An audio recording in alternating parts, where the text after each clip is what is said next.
Matt Schaff and Jared Small of DraftSharks.com here to run through your top waiver wire options for week 5 of fantasy football. Jared, this week means the beginning of bye week, so that means more teams needing to fill in spots. Obviously, injuries are an issue every week. You can check DraftSharks.com, both the free agent finder and our waiver wire pickups article to get some streaming options if you need those, especially as the bye weeks start. We're going to run through some of the top options that people will consider.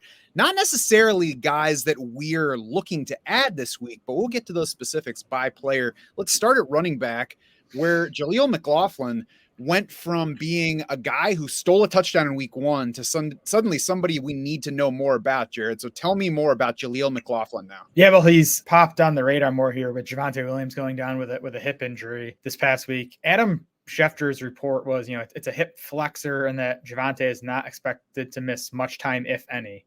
We'll see where that goes. We're talking about a running back, though, coming off a multi-ligament knee injury that now is, hurt again 4 games into the season. So definitely worried about Javonte, who hasn't looked like himself anyways when he's been on the field so far this season. McLaughlin leads Denver running backs in yards after contact per attempt, missed tackles forced per attempt, PFF rushing grade. He's been their best runner so far. And we saw when Javonte left last week's game, Samaje Perine did lead Denver's running backs in snaps the rest of the way at 56%. But McLaughlin led in pass routes. McLaughlin out-carried Samaje Perine 6-5. So, and again, McLaughlin's just looked better than Perine so far. So we'll see about Javonte. If Javonte misses, I don't think McLaughlin's going to dominate backfield work, but I think he'll get at least half of the work and, kind of land in RB3 range in our rankings for the week.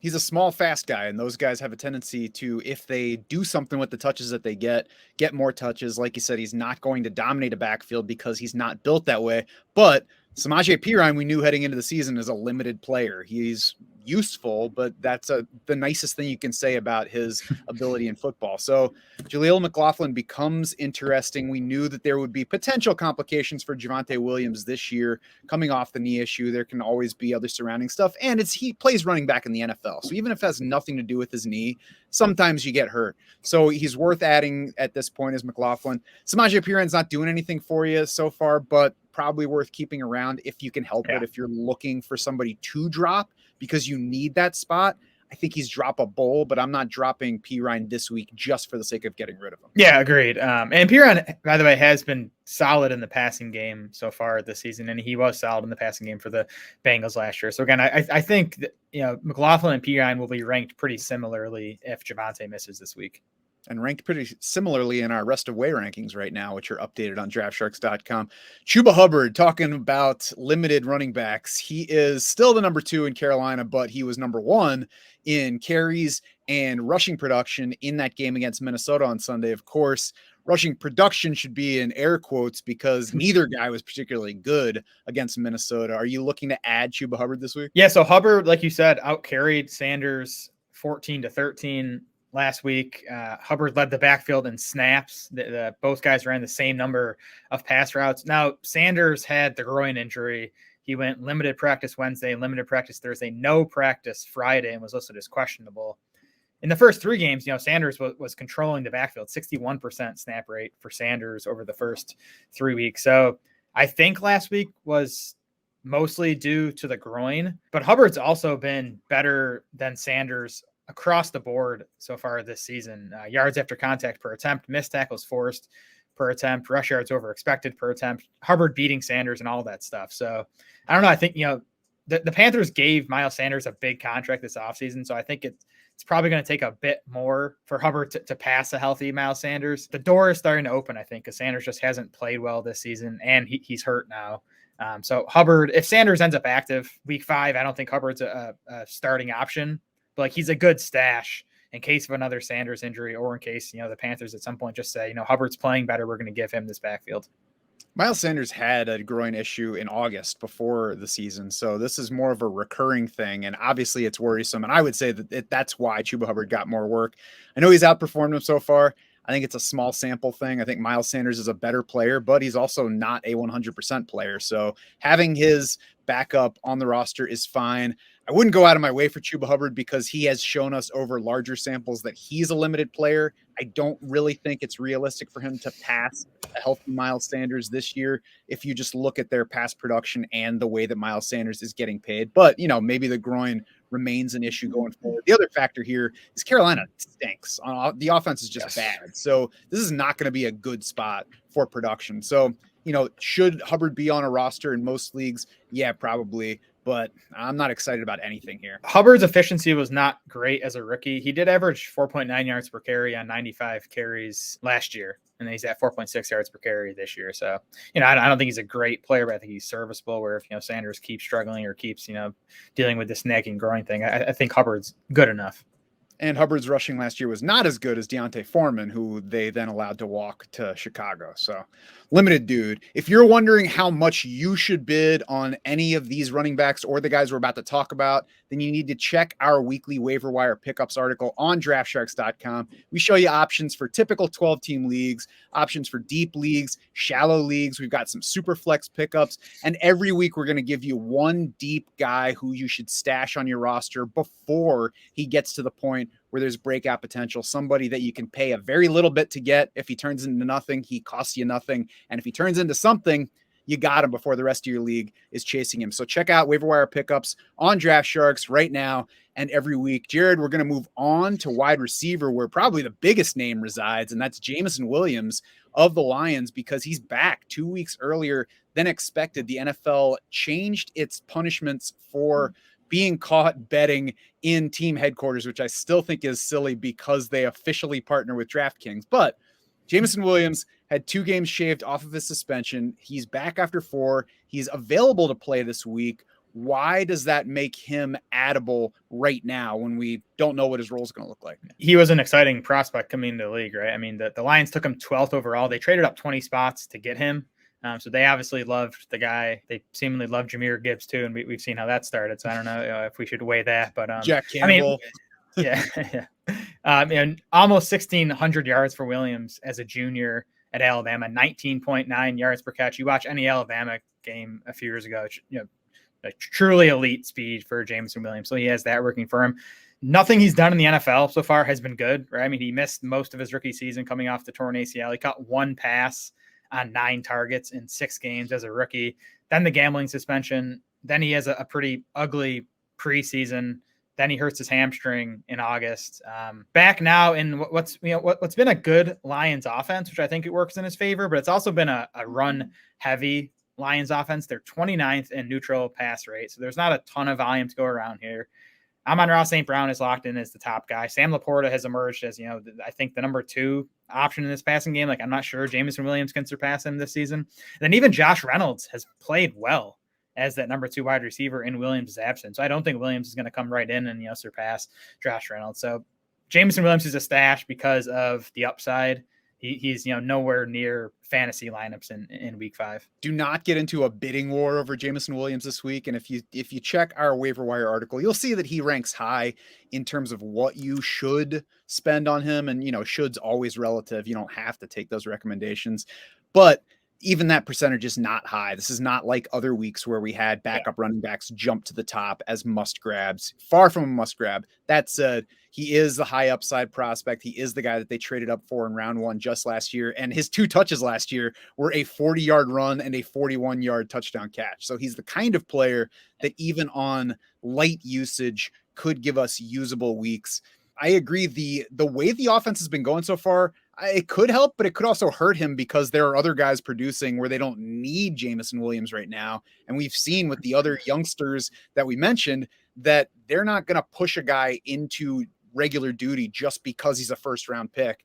If they don't think he's the best guy to get the ball or to get those snaps, then they're willing to go somewhere else. And by the way, in case you don't play IDPs, Jack Campbell's the first-round linebacker who is running 3rd at that position for the Lions right now. So add Jameson Williams, stash him just in case something happens. I think that, if all does go right for him, he could just work past Josh Reynolds. I would assume that he'll get into at least Khalif Raymond territory right away. This is not somebody that you're picking up to start in week 5 and probably not even week 6. We'll just see where he goes. Yeah, but we talk about upside all the time, right? Chase upside in drafts, chase upside on the waiver wire. And that's why Williams, is where he is in our waiver rankings this week. Because if he hits, he can be a a Will Fuller type player, I think, right? Where maybe not consistent every week, but he can give you some week winning performances because of that speed. Yeah, and if you just have Robert Woods sitting at the bottom of your roster every week, go ahead and drop Robert Woods and see what happens with Jameson Williams. Michael Wilson, the next wide receiver up on our list, 7 catches, 76 yards, 2 touchdowns against the 49ers on Sunday. Are we adding Michael Wilson this week, or should you pump the brakes a little bit? I'm definitely pumping the brakes. And not saying you can't add him in deeper leagues. I'm not buying into it yet. Even just look over the first 3 weeks of the season. Wilson's PPR finishes were wide receiver 80, wide receiver 59, wide receiver 41, a 12% target share in those 3 games, which is not nearly good enough for the type of player he is in this Cardinals offense. Which it's been a lot better than we expected, but it's still not gonna elevate too many fantasy options. Even Wilson's route rates the last 3 weeks have been under 80%. It's okay. He's been up in the 70s, but he's not what I'd call a full-time player. So a lot of concerns for me. When Kyler Murray gets back, and if he's healthy and does elevate this Cardinals passing game, that's when, to me, Wilson could be more exciting. Yeah, much more of a flash game than a breakout game, I would expect. He caught 100% of his targets, which is not going to happen a whole lot unless he's Brandon Ayuk, who I guess is going to do that every week. I agree. It's somebody that you can stash if you want to, if you're in a deep enough league where that makes sense, not somebody that you should feel like you need to go grab. And the offense has been a lot better than we would have anticipated. The team is feisty.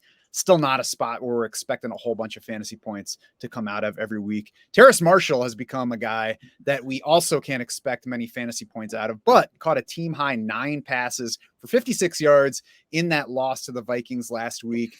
Still third among Panthers wideouts in playing time for the game. However, rookie Jonathan Mingo was out with a concussion, which presented that opportunity for Terrace Marshall. And Jared, the Panthers went ridiculously short with their pass targets in this game. Terrace Marshall himself, you look at him and he's a big guy who can run. 4.8 yards per target on the season, has been a short range receiver more so for his young career so far. To me, this is a guy to just forget what happened in week 4. What about you? I think so. Like you said, I mean, it looks like when the wide receiver core is healthy, Marshall is still 4th on this depth chart behind Adam Thielen, DJ Chark, who did play well ahead of Marshall last week, and then Jonathan Mingo, who had been the number 2 wide receiver before missing last week with a concussion. So I do think the wide receiver core is probably still a bit in flux, and there could be movement throughout the season. Even if Marshall moves into the second spot here, in the target pecking order behind Adam Thielen, it's not that exciting just because Bryce Young is struggling.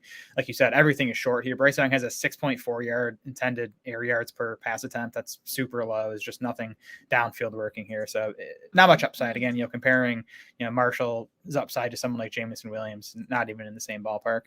Yeah, bottom line, don't chase Panthers right now. And then finally, Wan'Dale Robinson led the team in targets on Monday night, where everything else Giants was forgettable. 4th in targets the previous game. Are you interested in Wan'Dale Robinson on waivers this week, or is it just like he's a name that maybe somebody adds?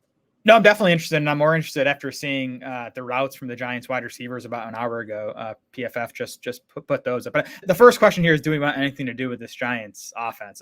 That's the argument against Wan'Dale Robinson. But last night, Wan'Dale Robinson jumped up to 2nd among Giants wide receivers in pass routes. It was Darius Slayton 1st, Wan'Dale Robinson 2nd, ahead of both Paris Campbell and Isaiah Hodgins.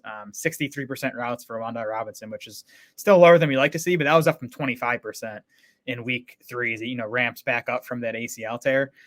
And Robinson, again, drew targets at a high rate. He ended up with a 17.5% target share last night, again, on just 63% of the route. So he's at a 27% target per route run rate so far this season. He was at 23% last year. Still a pretty small sample, but at least, through 10 games or whatever it's been, he's shown an ability to earn targets. And any chance the Giants have right now in the passing game is going to be on short stuff because Deanna Jones has no time back there. At this point, Wan'Dale Robinson is the best bet to me among Giants wide receivers. I would prioritize him over both Terrace Marshall and Michael Wilson on the waiver wire this week. There is certainly reason to believe the Giants want to get him the ball when he's on the field. They drafted him in round 2 last year. 6.8 yards per catch so far, though. 6.9 yards per target through his 8 career games. I just think even success for Wan'Dale Robinson doesn't look all that helpful in fantasy. So it's got to be a deep league for me to be interested in him. I would say that if you are in a deep league and you are looking for immediate help, I agree that Robinson is more interesting than Michael Wilson and Terrace Marshall. If you're in I don't know, less of a deep league and just looking for somebody with ultimate upside, I'd lean toward Michael Wilson and just, see what happens with him. Yeah, PPR for sure for Wan'Dale. Like in a non-PPR league, I wouldn't even bother. And in half PPR, he's not very exciting. The free agent finder is going to be your ultimate tool for figuring out what works for your league because it knows your scoring system, what you have available, and what's available in your league. It syncs directly to your league to see who's available, see who's on all the other rosters, gives you multiple sorting options so you can look for whatever it is that you're specifically looking for this week, whether it's week 5 help, week 6 help, rest of season help,